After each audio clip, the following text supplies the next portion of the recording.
ஸ்ரீராம ராம ராமேதி ரமே ராமே மனோரமே சஹஸ்ரநாம தத்துல்யம் ராமநாம வரானனே. ஸ்ரீராம ராம ராமவென்று ராமநாமத்தை சொல்வதில் மனம் மகிழ்வுறுகிறது. அந்த ராமநாமம் விஷ்ணுவின் 1000 நாமங்களுக்கும் சமமானது. எல்லா குழந்தைங்களுக்கும் என்னோட வணக்கம். நான் உங்க தீபிகா அருண். போன பகுதியில் ராவணனும் அவன் குடும்பத்தாரும் மறுபடியும் இலங்கையை தங்களோட வசப்படுத்திக்கிட்டதையும் ராவணன் அங்கே ஆட்சி பண்ண ஆரம்பிச்சதை பற்றியும் பார்த்தோம். ராவணன் தன் தங்க சூர்பனகைக்கு கல்யாணம் பண்ணி வைக்கணும்னு வரம் தேட ஆரம்பிச்சான். அசுரகுலத்தை சேர்ந்த காலக்கர் அப்படிங்கிறவங்களோட அரசனாக இருந்த வித்யுஜிபன்கிறவனுக்கு சூர்பனகையை கல்யாணம் கட்டி வச்சான். அப்புறம் ராவணன் பொழுதுபோக்கா வேட்டையாடுறதுக்கு காடுகளில் சுற்றிக்கிட்டு இருந்தான். அப்போ ஒரு நாள் அவனை தேவலோக சிற்பியான மயன் சந்திச்சான். அப்போ மயன் கூட அவனோட பொண்ணு மண்டோதரியும் இருந்தா. அவளோட அழகை பார்த்து ராவணனுக்கு ஆசை வந்தது.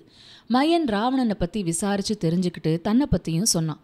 அவனோட மனைவி தேவலோக அப்சரஸா இருந்த ஹேமா. அவ மூலமா மயனுக்கு மாயாவி துந்துபின்னு 2 மகன்களும் மண்டோதரிங்கிற பொண்ணும் இருந்தாங்க. ராவணனோட பரம்பரையை பற்றி தெரிஞ்சதும் மயன் தன் மகள் மண்டோதரிய ராவணனுக்கு கல்யாணம் கட்டித்தர சந்தோஷமா சம்மதிச்சான். இப்படி மண்டோதரிய கல்யாணம் செஞ்சுக்கிட்டு சந்தோஷமா வாழ்ந்த ராவணன் தான் தம்பிங்களுக்கும் கல்யாணம் செஞ்சு வச்சான். கும்பகர்ணனுக்கு விரோச்சனனோட மகள் வஜ்ரவாலாவையும் விபீஷ்ணனுக்கு கந்தர்வகுலத்தை சேர்ந்த சைலுஷனோட மகள் சரமாவையும் கல்யாணம் பண்ணி வச்சான். காலப்போக்கில் மண்டோதரிக்கு ஒரு மகன் பிறந்தான். பிறந்த உடனே அவன் அழுத சத்தம் இடி இடிக்கிற மாதிரி இருந்துச்சான். அதனால அவனுக்கு மேகநாதன் அப்படின்னு பேர் வச்சாங்க. அவன்தான் பிற்காலத்தில் இந்திரஜித், அதாவது இந்திரனையே ஜெயிச்சவன்னு பேர் வாங்கினான். கும்பகர்ணன் வாங்கிக்கிட்ட தூக்கங்கிற வரம் இருக்கே, அது இப்போ வேலை செய்ய ஆரம்பிச்சுது.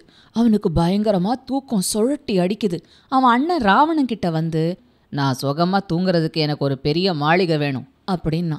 ராவணனும் சரின்னு ஒத்துக்கிட்டு பொன்னாலையும் மணிகளாலையும் அலங்காரம் பண்ண ஒரு பெரிய மாளிகையை கட்டித்தந்தான்.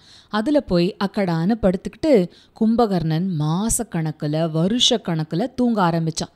ராவணன் இப்போ தன்னோட கொடூரமான வேலைகளை செய்ய ஆரம்பிச்சான். அவன் எங்கெங்கெல்லாம் தேவரிஷிகளும் யக்ஷர்களும் கந்தர்வர்களும் இருக்காங்களோ அங்கெல்லாம் தேடி போய் அவங்கள அழிக்க ஆரம்பிச்சான். குபேரனுக்கு சொந்தமான நந்தனம் மாதிரி அழகான பூங்காக்களை அழிச்சு நாசம் பண்ணான். மதம் பிடிச்ச ஒரு யானை எப்படியெல்லாம் ஒரு ஆத்துல இறங்கி கலக்குமோ, எப்படி புயல் காத்து அடிச்சு மரங்களை சாய்க்குமோ, அப்படி ராவணன் தான் போற இடம் எல்லாம் சேதத்தை விளைவிச்சான். இதை பற்றி கேள்விப்பட்ட அவனோட அண்ணன் வைஷ்ரவணனுக்கு ரொம்பவே வேதனையாக இருந்துச்சு. புலஸ்திய முனிவருக்கு பேரனா, விஸ்ரவ முனிவருக்கு மகனா பிறந்தவன் இப்படியா தன்னோட பரம்பரைக்கு கெட்ட பேரை உண்டாக்குற மாதிரி நடந்துப்பான்? அதனால ராவணனுக்கு நல்ல தர்மத்தை எடுத்து சொல்லி அவனை திருத்தணும்னு நினச்சி ஒரு தூதன் கிட்ட தன்னோட செய்தியை சொல்லி அவனை ராவணனை சந்திக்க அனுப்பினான்.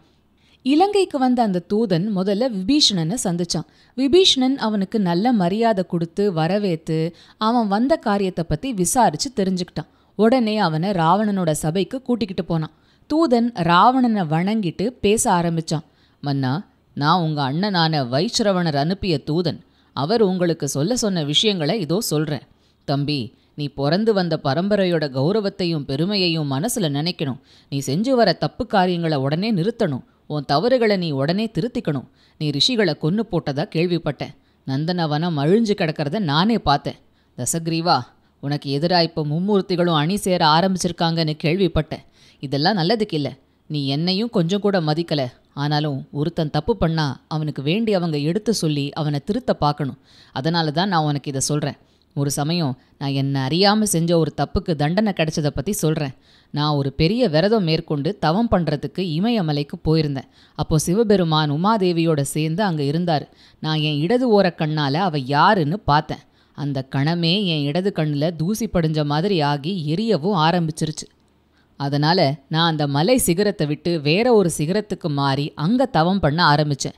என் தவம் முடிஞ்சதும் சிவபெருமான் வந்து காட்சி தந்து என்னோட தவத்தை பாராட்டி, நான் இனிமே உனக்கு நண்பனா இருப்பேன்னு சொல்லி, நீ பார்வதியை ஓரக்கண்ணால் பார்த்ததால தான் அவள் உன் இடது கண்ணை எரிச்சா.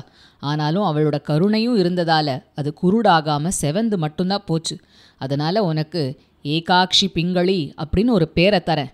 நாம் தொடர்ந்து நல்ல நண்பர்களாக இருப்போன்னு சொன்னார். இதெல்லாம் முடிஞ்சு நான் திரும்பி வந்தப்போதான் நீ இப்படி பல தவறான காரியங்களில் ஈடுபட்டது தெரிஞ்சுது. நீ இனிமே இந்த மாதிரி தப்பு தண்டா எதுவும் செய்யாமல் உடனே நிறுத்திக்கோ. இல்லைனா தேவர்களும் ரிஷிகளும் உன்னை ஒழிச்சு கட்டுறதுக்கு திட்டம் தீட்ட ஆரம்பிச்சிடுவாங்க. இதுதான் மகாராஜா குபேரர் உங்களுக்கு சொன்ன செய்தி அப்படின்னு சொல்லி முடிச்சாரு அந்த தூதர். குழந்தைங்களா, இதுக்கு ராவணன் என்ன பதில் சொல்லியிருப்பான்னு நீங்கள் நினைக்கிறீங்க? உங்களுக்கெல்லாம் தான் ராவணனோட குணாதிசயம் நல்லா தெரியுமே. அவன் கோபத்தில் கொதிச்சிருப்பான், குபேரனை ஒரு வழி பண்ணிடுவேன்னு சொல்லியிருப்பான்னு தானே நினைக்கிறீங்க? ரொம்ப சரி. ராவணன் கோவத்தோட தான் சிம்மாசனத்திலேருந்து எழுந்தான், கையில் வாளை உருவிக்கிட்டான். ஏ தூதனே, நீ சொன்னதையெல்லாம் கேட்டாச்சு. வேலை மெனக்கிட்டு எனக்கு புத்திமதி சொல்ல வந்த ஒன்னையும் உயிரோட விட போகிறதில்ல, சொல்லி அனுப்பிச்ச அண்ணன் குபேரனையும் நான் உசுரோட விட போகிறதில்ல. ஏதோ அண்ணனாச்சேன்னு இத்தனை காலம் மரியாதை கொடுத்து ஒதுங்கியிருந்தேன். தான் இப்போ சிவபெருமானுக்கு நண்பன்னு சொல்லி என்னை சீண்டி பார்க்குறான் அவன். அவ்வளவு திமிரா அவனுக்கு. நான் இப்போ ஒரு தீர்மானம் பண்ணிட்டேன். என் தோள் பலத்தை வச்சுக்கிட்டு நான் 3 உலகங்களையும் ஜெயிச்சு என் ஆதிக்கத்துக்கு கீழே கொண்டு வருவேன் அப்படின்னு சொல்லி தன் வாளை வீசி தூதனை வெட்டி போட்டான்.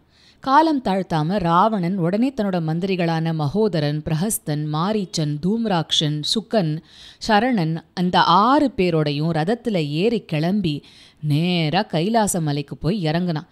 அங்கே காவலுக்கு இருந்த யக்ஷர்கள் ராவணனை பார்த்து மிரண்டு போனாங்க. இவன் நம் மன்னர் குபேரனுடைய தம்பியாச்சே, இவன் ஏன் படை திரட்டிக்கிட்டு இங்கே வந்திருக்கான்? எதுக்கும் மன்னரை கேட்டுட்டு அடுத்து என்ன பண்ணுறதுன்னு தீர்மானிப்போம் அப்படின்னு நினச்சி குபேரனை பார்க்க அரண்மனைக்கு ஓடினாங்க. விஷயத்த சொன்னாங்க. நீங்கள் அவனை எதிர்த்து போர் செஞ்சு துரத்திடுங்க அப்படின்னு கட்டளையிட்டான் குபேரன். உடனே யக்ஷ வீரர்கள் எல்லாம் திரும்ப போய் ராவணனோட யுத்தம் பண்ண ஆரம்பிச்சாங்க. பயங்கரமான யுத்தம் நடந்தது. ஆனால் ஏராளமான யக்ஷ வீரர்கள் செத்துப்போனது தான் மிச்சம். செய்தியை கேட்ட குபேரன் இன்னொரு படைத்தலைவனை பெரிய படையோட அனுப்புனான். அவங்களும் ராவணனையும் அவன் கூட வந்தவங்களையும் எதிர்த்து ஜெயிக்கவே முடியலை. கடைசியில் வைஸ்ரவணனே ராவணனை எதிர்த்து போர் செய்ய வந்தான். 2 பேருக்கும் நடந்த பயங்கரமான போரில் ராவணன் தான் ஜெயிச்சான்.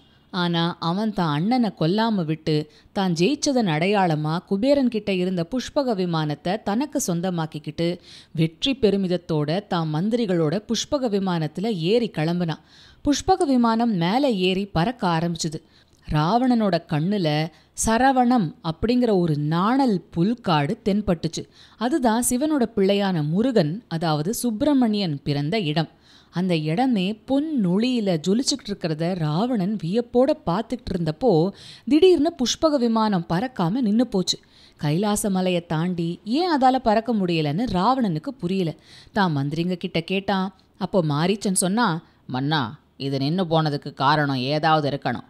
ஒரு கால் இது தான் எஜமானரான குபேரனை தவிர வேற யாரையும் ஏத்துக்கிட்டு போகாதோ என்னவோ. அப்போ சிவபெருமானோட பாதுகாவலரான நந்தி தேவர் இவங்க எதிரில் வந்து நின்னார். அவர் பார்க்க குள்ள உருவமா கோரமான தோற்றத்தோடையும் குரங்கு மாதிரி முகத்தோடையும் இருந்தார். அவர் சொன்னாரு, இப்போ கைலாச மலையில சங்கரராகிய சிவனும் பார்வதியும் தனியா சேர்ந்திருக்கிற சமயம். அதனால நீ மலை மேலால பறந்து போக முடியாது. அதை கேட்ட ராவணனுக்கு கோபம் வந்தது. யாருடா அந்த சங்கரன் அப்படின்னு கேட்டபடியே புஷ்பக விமானத்திலிருந்து கீழே குதிச்சு மலையோட அடிவாரத்துக்கு வந்தான். அங்கே காவலா நந்தி நின்றுட்டு இருந்தார். அவர் கையில் ஒரு சூலாயுதம் ஜொலிச்சுக்கிட்டு இருந்தது. நந்தியோட குரங்கு மாதிரி இருக்கிற மூஞ்சியை பார்த்ததும் ராவணனுக்கு சிரிப்பா வந்தது.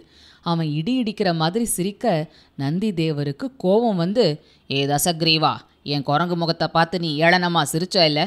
அதுக்கு பலனா நீயும் உன் குலமும் அழியறதுக்கு சக்தி வாய்ந்த ஏராளமான குரங்குகள் வேலை பண்ணும்.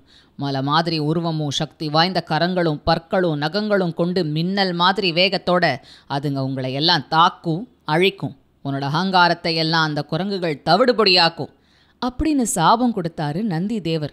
நான் நினச்சா இப்போவே கூட உன் கதையை முடிப்பேன்.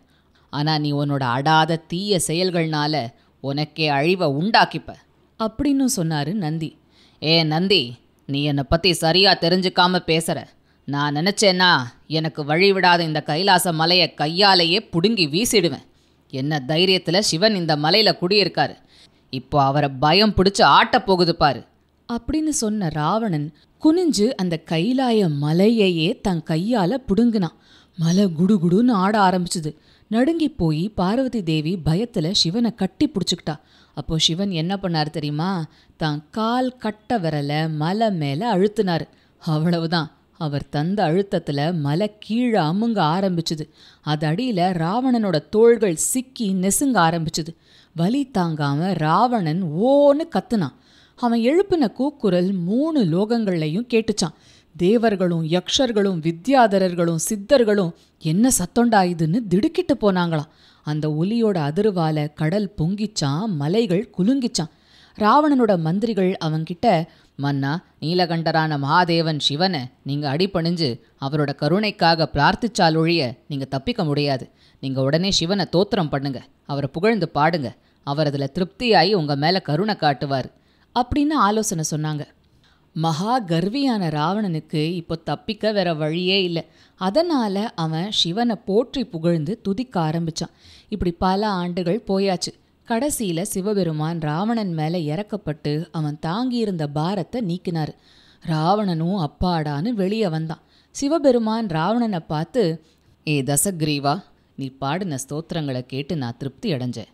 நீ வலியில கத்துன கத்தல் 3 உலகங்களையும் குலுக்கி எல்லாரையும் பயத்துல நடுங்க வச்சிடுச்சு. அதனால உன்னோட பேரு இனி ராவணன், அதாவது உயிர்களுக்கெல்லாம் பீதியை உண்டாக்குறவன் அப்படின்னு அறியப்படும். சரி, நான் உன்னை விடுவிக்கிறேன், நீ உன் விருப்பப்படி போய்க்கோ அப்படின்னாரு. குழந்தைங்களா, கவனிச்சிங்களா? தசக்ரீவன் அப்படிங்கிறது தான் ராவணனுக்கு வச்ச பேரு. உண்மையில இப்போதான் அவனுக்கு ராவணன்கிற பேரு சிவபெருமான் மூலமா வந்து சேர்ந்தது. அப்போ ராவணன், மகாதேவா, நீங்க என்கிட்ட கருணை காட்டினதால உங்ககிட்ட ஒரு வரம் கேட்குறேன். நான் ஏற்கனவே தேவர்கள், அசுரர்கள், கந்தர்வர்கள் இந்த மாதிரியான யாரும் என்னை கொல்ல முடியாதபடிக்கு வரம் வாங்கியிருக்கேன். மனுஷங்களை பற்றி நான் கவலைப்படலை, அவங்கெல்லாம் அற்பமானவங்க. பிரம்மா எனக்கு நீண்ட ஆயுளும் கொடுத்துருக்காரு. அதனால் மீதியுள்ள வாழ்க்கையை நான் நிம்மதியாக கழிக்கணும். அதுக்கு வேண்டி எனக்கு நீங்கள் சக்தி வாய்ந்த ஆயுதம் ஏதாவது தரணும் அப்படின்னா. பாருங்க குழந்தைங்களா, இப்போவும் அவன் திமிரு போகலை. அவனுக்கு நிம்மதியாக வாழ்க்கை ஓடணும்னா அதுக்கு ஆயுதம் வேணுமா. கையில் ஆயுதம் இருந்தால் எங்கேருந்து நிம்மதி வரும்? இரும்பு பிடிச்சவன் கையும் சொறி பிடிச்சவன் கையும் சும்மா இருக்காதுன்னு ஒரு பழமொழி உண்டு. கொள்ளிக்கட்டையை வச்சுக்கிட்டு தலையை சொரிஞ்சுக்கிற மாதிரின்னு இன்னொரு பழமொழியும் உண்டு. இதுக்கெல்லாம் என்ன அர்த்தம்னு உங்கள் அப்பா அம்மாவை கிட்ட தெரிஞ்சுக்கோங்க, சரியா? சிவனும் ஒத்துக்கிட்டு அவன்கிட்ட சந்திரஹாசம் அப்படிங்கிற பேர் கொண்ட ஒரு சக்தி வாய்ந்த போர் வாளை பரிசா கொடுத்துட்டு, ராவணா, நீ இந்த வாளை அவமரியாதை பண்ணாமல் வச்சுக்கணும். பண்ணா அது என்கிட்டயே திரும்ப வந்துடும் அப்படின்னு சொன்னார். ராவணன் சிவபெருமானை கும்பிட்டு வணங்கிட்டு புஷ்பக விமானத்தில் ஏறி புறப்பட்டு போயிட்டான். இப்படியா ராவணனோட சரித்திரத்தை அகஸ்திய முனிவர் சொல்ல சொல்ல ராமரும் தொடர்ந்து கேட்டுக்கிட்டே வராரு. மீதிய அடுத்த வாரம் நீங்க கேட்கலாம், சரியா? அது வரைக்கும் சிரிச்சுக்கிட்டு கிரிச்சுக்கிட்டு சந்தோஷமா இருங்க.